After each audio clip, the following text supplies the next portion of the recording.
Hey, let's grab a skyship to a different world. Stick around.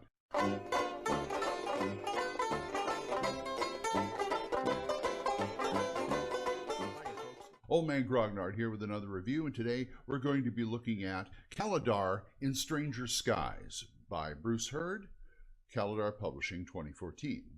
This is first in a series of books about the world of Calidar. Now, a little backstory on this. Bruce Hurd was the man behind Mystara. He was the one who produced the Mystara material, like the Gazetteers and the Creature Crucible series for basic D&D. It was also known as the Known World at the time.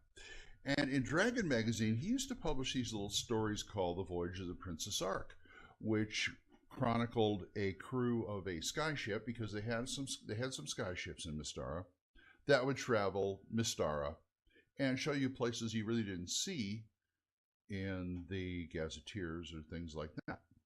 And it was very popular. So when TSR went belly up and Wizards of the Coast bought him, Bruce approached Wizards and asked, can I do some more Princess Ark stuff and Mystara stuff?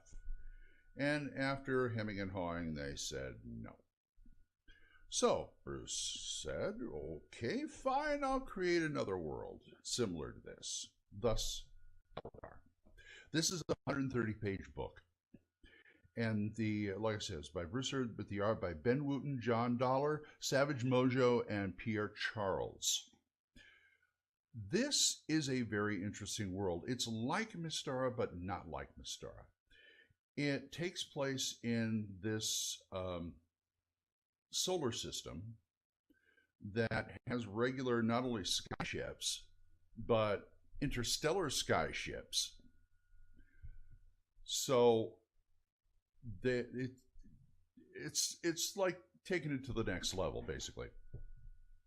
And what you have, first of all, in the book, you have a 50-page story about the Star Phoenix, which is another skyship, and its crew, and how it pops into the Calidarian universe from somewhere else. Now, they're not quite sure where they came from or where they're going. So it basically starts out with a bang. It's about 50 pages, and I'm kind of torn on it. I'm kind of torn on it because, for one, starting a book with a short story, I don't know if that was a good idea, because that would lose people. I mean, okay, true confession, I don't read much fiction, especially fantasy fiction. I'm a movie buff, and I read game books and movie books and other things like that. I have not been known to read the classics, like I like the Alice books, I like Sherlock Holmes, things like that. But sitting down reading a fiction book, I don't do that. In fact, I skip most of this Princess Ark stuff. That's why I'm saying it was very popular. I don't know. People tell me it was. I should go back and read them. Yes, I should. But people like me, I think it would kind of lose us a little. But on the other side, I sat down and read it, and it's a really good story. It's the first chapter in what will become, their voyages and things like that with the captain and everything like that. Anyway, getting back to Calidar. Calidar has here's part of the short story, by the way. It's a short story. Calidar itself has several planets. Now, here's something interesting. Here's the planetary system, okay? Now, Calidar is about 1 to the 3rd one in, so it's kind of like Earth, but it's a settled world. That's what's interesting, because the other planets, they have an elf planet, they have a dwarf planet, and they have a dragon planet where dragons and other beings live. And this big one over here that makes a big loop, that's an orc planet that doesn't appear very often. And Calidar was basically settled by humans from the human planet, because there's a human planet here too. And it kind of feels like, you know, they came to get away from oppression, kind of like the Pilgrims when they came to America, things like that. And it gives an interesting look at that kind of thing. There's also, if you notice, a asteroid belt around here, and there's a couple of like asteroids and planets in there that people live too. And also the worlds are alive. And what I mean by the worlds are alive is each planet has a soul, and it will respond to things. For instance, what puts Calidar, what with Calidar, they have an area called the Great Caldera, which practically all of Calidar, the populated Calidar, is located. It's a gigantic caldera, which has all kinds of ecosystem. You know, it's got forests, it's got seas, it's got rivers. You know, on the planet, because everything else is called the Dreadlands, because the planet will react to any kind of interference. People cutting down trees, burning bushes, things like that. And it will react. You know, it will attack. Except for the natives, which the natives are what they call fell folk. Read native halflings. And the fell folk tend to be one with the planet, so they know what to do and not to do. And they feel like they're kind of guardians of it. But the caldera, the planet doesn't assert itself there because it's the influence is low. So you've got this great big here's the map, by the way. Here's the map of the Great Caldera. All around, you see all around here, you know, there's the seas and everything. Beyond the seas, you see the Dreadlands, you know, and that's the rest of the planet. It's like, okay, the planet's saying, okay, you guys can live here, but you're going to be restricted to this area. Now, it's a huge, huge area to explore in, and a lot of it is unexplored. So there's plenty of room for the characters to go. There's plenty of places for the characters to go and do things. As far as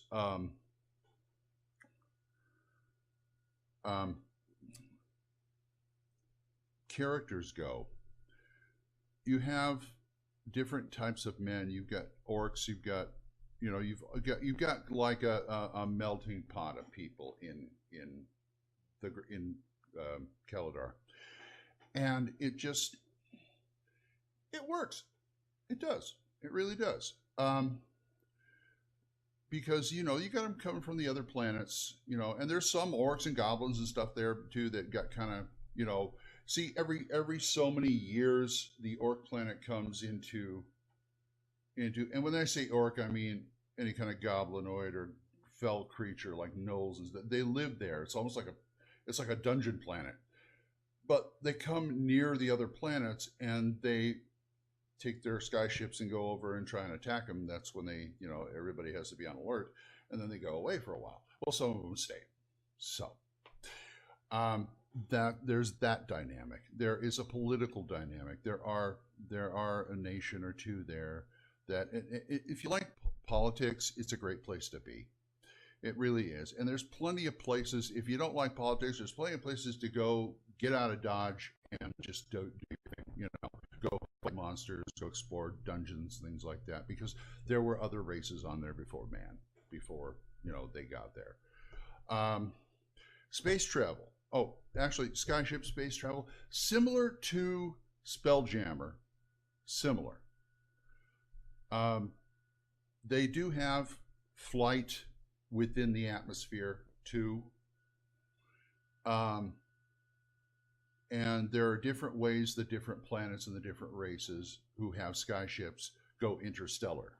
Because, again, it's like regular space. It'd take you forever to get to, say you wanted to go to, from, well, I don't know why you would, but go from Calidar to the Orc planet on the edge here.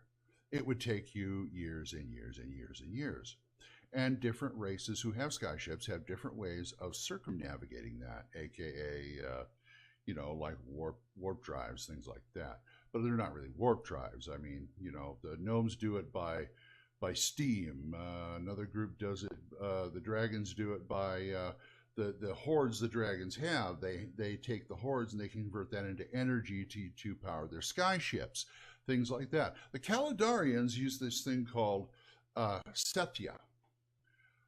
And basically you have an altar on a ship. I mean, you have your magical device to pilot the ship within like atmosphere and outside the atmosphere locally. But you have this stuff called Sethya, and you have a, I forget what they call you have a priest on board who has an altar, who has this stuff called Sethya that she pours on the altar and does this spell, this ritual, and it puts the ship into limbo, that dimension where the dead are. And you go through limbo where time is different, and you come out, you know, you can navigate it, and you come out where you want to come out. That's how they do it, which I think is really neat. It was kind of blew me away a bit. Heroes. If you're going to be a hero on the planet, that's a good thing. What I'm saying about heroes, if you want to be an adventurer, you want to strive to be heroes and get fame and honor.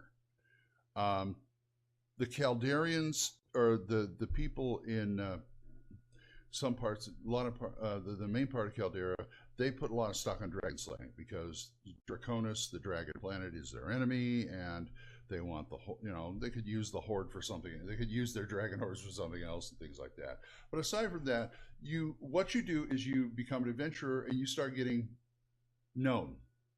Bards start singing your tales. People start spreading your exploits all over. And what you get is notoriety. And notoriety is good because you want to join the Hall of Heroes. And the Hall of Heroes, one of the only ways to get in there is become known. And they have what they call notoriety points in here. If you get up to 60, and everything you do that is chronicled and you get more notoriety points. So the notoriety is like, I think they put 60. If you can maintain it at 60 and above, you will become known and a hero and be able to petition to be in the Hall of Heroes, which gives you all sorts of bennies and things like that. I mean, you have to, as an adventurer, you have to be registered with them anyway. But the Hall of Heroes is like, and what's weird about it is, if you're 60 plus notoriety, you stop aging until it falls below 60. And how do you tell if you're stopped aging?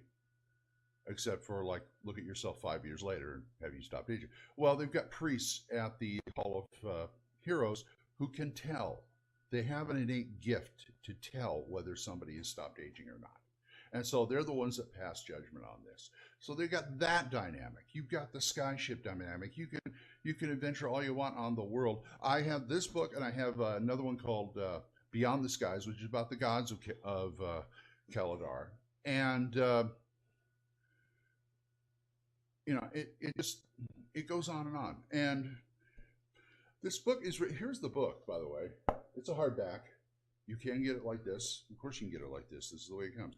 But now I'm getting a little discombobulated. If you notice on this show, whenever I like something a whole lot, I sort of gotta go off in all directions, and I want to tell you about things, you know, all at once, and it doesn't happen. So if you just bear with me, you know. This is a really good book, and it's a fascinating culture. I played twice in this world at North Texas RPG Con, with Bruce Hurd running it, and I have yet to get on planet. The first game was some kind of like floating dungeon that we had to go above Calidar, that we had to deal with stuff. And the second one was a flying circus that was floating over Calidar that we had to deal with a murder mystery and things like that. I have yet to be on the planet. And this is basically written with basic in mind. Here's something else that you're going to find shocking. Look. It's a Pathfinder book. I think it's the only one I don't know if he's going to do any more Pathfinder books, but it's like, Bruce, Pathfinder, you're a basic D&D guy, but it's still usable. What I like about it is I can totally ignore the stats because they've got one chapter in here with the stats of all the main bad guys and good guys, where system conversion. See? System conversion. There's all the stats for the main characters and the monsters and any kind of magic items or anything else that you need for the Pathfinder game. And that's like 3 pages out of 130. So, like I said, this is a really good way to go. Here's a few more pages. Here's one of the monsters, the Voltron. They're mostly on Draconis. And here's what I said: system conversion. There you go. You Pathfinder junkies, knock yourselves out. And and they even give you ship plans, which is really nice. And they talk about how they get through the ether, the things. And it's basically, like I said, it's a variation on Spelljammer, because you've got instead of an atmosphere bubble you take with you to breathe, they have magical enchantments they put on the sails and on the ship to make that bubble and keep that bubble. So it also makes it a little harder to. You lose that bubble, you lose that enchantment, boy, in the middle of space, you're in trouble. Anyway, this is Calidar in Stranger Skies. Go get it; it's really good. You can find it at Drive-Thru RPG or RPG Now. You can get the PDF for $12.95. The hardcover, as I showed you, $37.95, or both for $50.90 as of this recording. So that is Calidar. And go out and get it. And if you like it or anything like that, or are surprised at probably the only Pathfinder review I'm ever going to do, talk to me about it at oldmangrognard@gmail.com. So until next time, bye-bye.